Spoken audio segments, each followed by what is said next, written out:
Donc Riff, c'est mon premier long métrage. C'était un film qui a mis un peu de temps à se faire entre l'écriture jusqu'à aujourd'hui. On peut ici pour le présenter à Miami.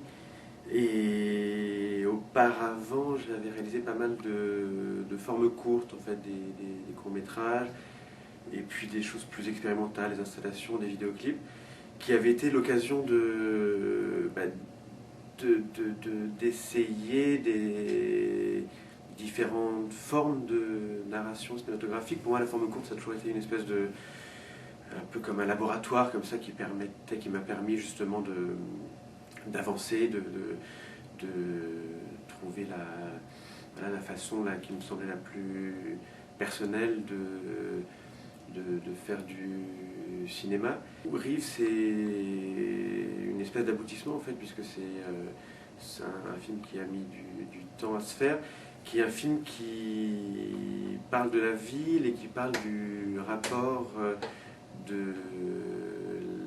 la ville à travers trois de ses habitants, du rapport à la ville de trois de ses habitants, un homme, une femme et un enfant. Et du coup, moi, les références qui m'ont porté à travers ce film, c'est des références assez majeures, hein, mais c'est peut-être parmi celles qui m'ont d'ailleurs donné envie de faire du cinéma. Il y en a plusieurs, de choses d'ailleurs assez différentes. Tarkovsky, qui est un des cinéastes qui m'a beaucoup marqué par sa façon justement de développer une narration très singulière, un rapport au cinéma très personnel. Godard aussi, Godard sur notamment dans sa façon de parler de la ville. Il y a un film qui s'appelle Deux ou trois choses que je sais d'elle, où justement il parle de Paris à travers le portrait d'une femme, qui était une des idées en fait qui m'avait porté dans ce film-là, puisqu'à travers les portraits de ces personnages, c'est en filigrane le portrait de Paris dont il était question. Et puis Antonioni peut-être aussi pour sa façon de raconter des histoires sans forcément passer trop par les dialogues, mais par une forme de sensation, un rapport aux perceptions comme ça qui m'était cher dans la façon de faire ce film, où les choses ne passent pas forcément par les mots, mais beaucoup par un rapport assez sensoriel comme ça au réel, et en l'occurrence à ce lieu, au cadre du film qui est cette ville, traitée non pas simplement comme un décor, mais comme une espèce d'entité quasiment organique, quasiment biologique. Je joue une jeune femme étudiante Erasmus, alors étudiante étranger. Cette rôle m'a été proposé par Armel parce que je pense aussi, parce que j'ai vécu une histoire assez similaire. J'étais étudiante à Paris,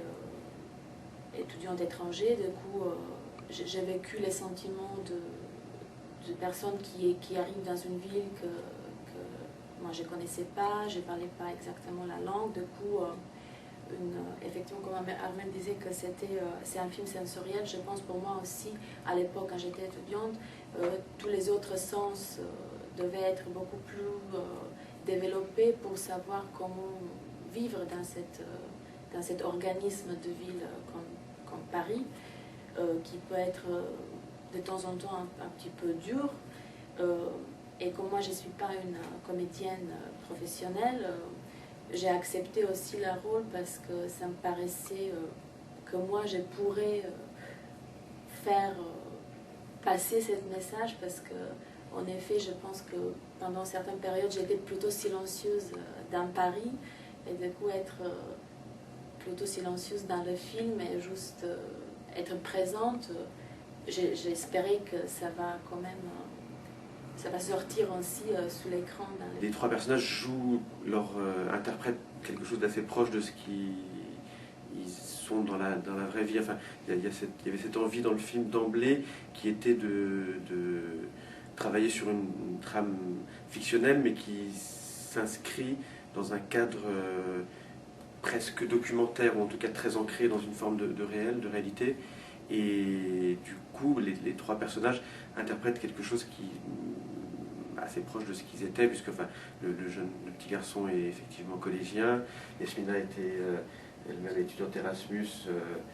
il y a quelques 2-3 ans, et le jeune homme pakistanais qui interprète le troisième personnage est dans la vie, dans un rapport aux choses qui est assez proche de ce qu'il est dans le film. Oui, mais c'était une vraie opportunité pour le film d'être présenté à Cannes dans la programmation de l'ACID, puisque l'ACID donc est un organisme qui travaille pour la promotion et la diffusion du cinéma indépendant et qui en fait à la fois présente donc quelques films chaque année à Cannes dans leur sélection, donc c'était le cas pour Rive l'an dernier, et en parallèle en fait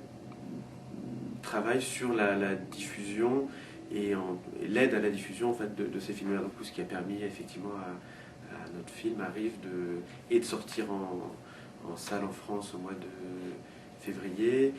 que cette sortie du coup se fasse dans la longueur et grâce en fait à des projections qui sont organisées par la CID à Paris et puis dans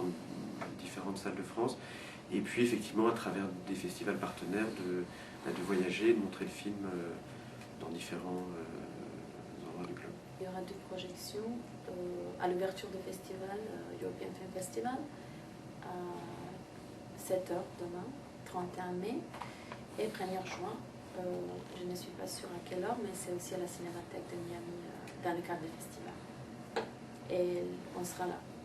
Si jamais quelqu'un vient, on peut parler, vous êtes les bienvenus à la projection d'Eric.